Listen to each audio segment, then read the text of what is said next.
नमस्कार मित्रों, कैसे हैं आप सब। RSS the great YouTube channel के इस नए वीडियो में आपका स्वागत है। इस नए वीडियो में हम जानेंगे प्रख्यात गांधीवादी राजनेता मोरारजी देसाई के बारे में, जो आजादी के बाद देश में बनी पहली गैर कांग्रेसी सरकार के प्रधानमंत्री थे। यहाँ ये स्पष्ट कर देना भी जरूरी है कि मोरारजी देसाई ने इंदिरा गांधी से राजनीतिक प्रतिद्वंदिता के चलते कांग्रेस छोड़ी थी, यानी वो इस देश की पहली गैर कांग्रेसी सरकार के एक ऐसे प्रधानमंत्री थे जो गैर कांग्रेसी नहीं थे। अटल बिहारी वाजपेयी को इस देश के पहले गैर कांग्रेसी प्रधानमंत्री के रूप में जाना जाता है। अटल जी कभी कांग्रेस में नहीं रहे। उन्होंने अपना सार्वजनिक जीवन राष्ट्रीय स्वयंसेवक संघ से शुरू किया और भाजपा व उसकी पूर्ववर्ती भारतीय जनसंघ से जुड़े और देश के प्रधानमंत्री बने। इंदिरा गांधी की आपातकाल के बाद इस देश में जनता पार्टी की सरकार बनी और मोरारजी देसाई ने 24 मार्च 1977 को प्रधानमंत्री पद की शपथ ली। हालांकि वो कांग्रेस में रहते हुए भी इस पद के तगड़े दावेदार थे, लेकिन तब तक शायद उनका भाग्य उतना बुलंद नहीं था। कहानी शुरू करते हैं 1964 से, जब तत्कालीन प्रधानमंत्री पंडित जवाहरलाल नेहरू के निधन के बाद प्रधानमंत्री का पद रिक्त हो गया था।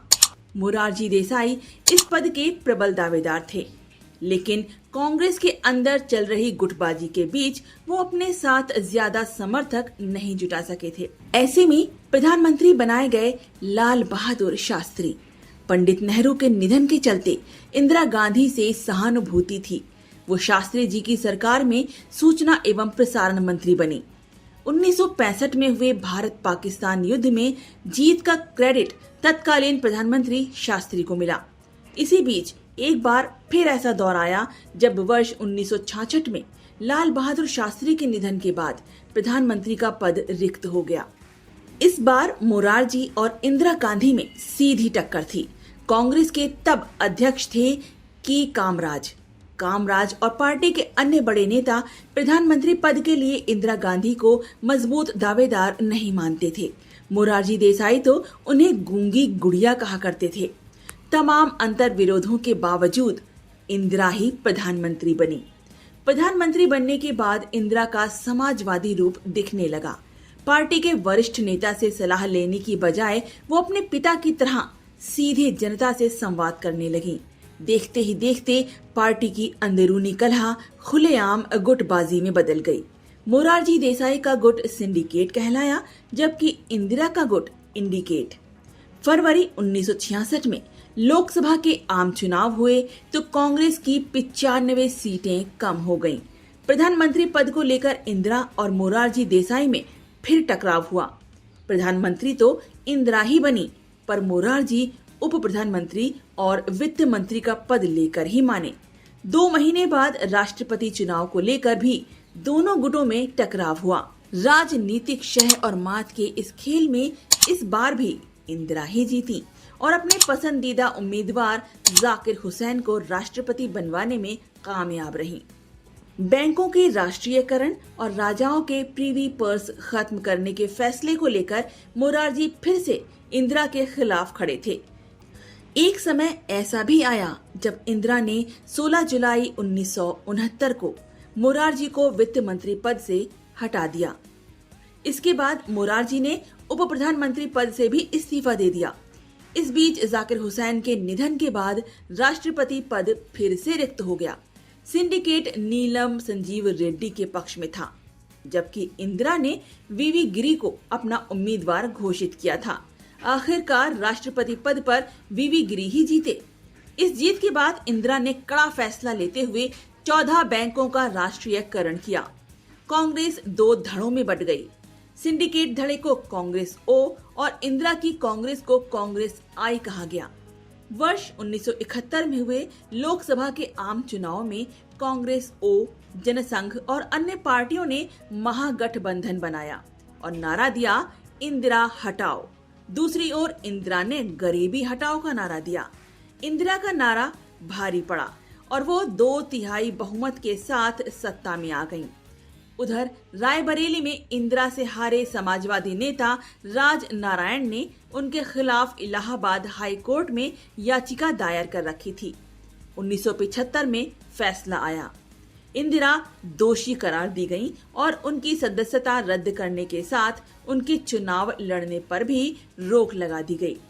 खुद को बचाने के लिए इंदिरा ने देश में आपातकाल लगा दिया। मोरारजी देसाई 1975 में जनता पार्टी में शामिल हो गए। आपातकाल घोषित होने के बाद 26 जून 1975 को मोरारजी को गिरफ्तार कर लिया गया। वो 18 जनवरी 1977 तक जेल में रहे। आपातकाल के बाद मार्च 1977 में चुनाव हुए तो इंदिरा का सूपड़ा साफ हो गया। लोकसभा चुनाव में जनता पार्टी की जीत में उनकी महत्वपूर्ण भूमिका थी। मोरारजी सूरत लोकसभा क्षेत्र से चुने गए थे। जनता पार्टी सत्ता में आई और मोरारजी ने 24 मार्च 1977 को प्रधानमंत्री पद की शपथ ली। कुछ समय बाद जनता पार्टी में भी गुटबाजी शुरू हो गई थी। इंदिरा ने मौका देख लिया। वाई.बी. चौहान ने मोरारजी सरकार के खिलाफ अविश्वास प्रस्ताव रखा। सरकार गिर गई। इस प्रकार मोरारजी 24 मार्च 1977 से 28 जुलाई 1979 तक प्रधानमंत्री पद पर रहे। वो 81 वर्ष की आयु में प्रधानमंत्री बने थे। वो देश के चौथे प्रधानमंत्री थे। मोरारजी का जन्म 29 फरवरी 1896 को गुजरात के बुलसर जिले के ग्राम भदेली में हुआ था। उनके पिता एक स्कूल में शिक्षक थे।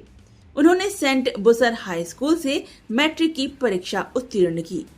तत्कालीन बम्बई प्रांत के विल्सन सिविल सेवा से 1918 में स्नातक की डिग्री प्राप्त करने के बाद उन्होंने 12 वर्षों तक डिप्टी कलेक्टर के रूप में कार्य किया। देसाई ने 1911 में गुजराबेन से शादी की थी। मोरारजी ने गांधी जी से प्रभावित होकर अपनी सरकारी नौकरी छोड़ दी और आजादी के आंदोलन में कूद पड़े।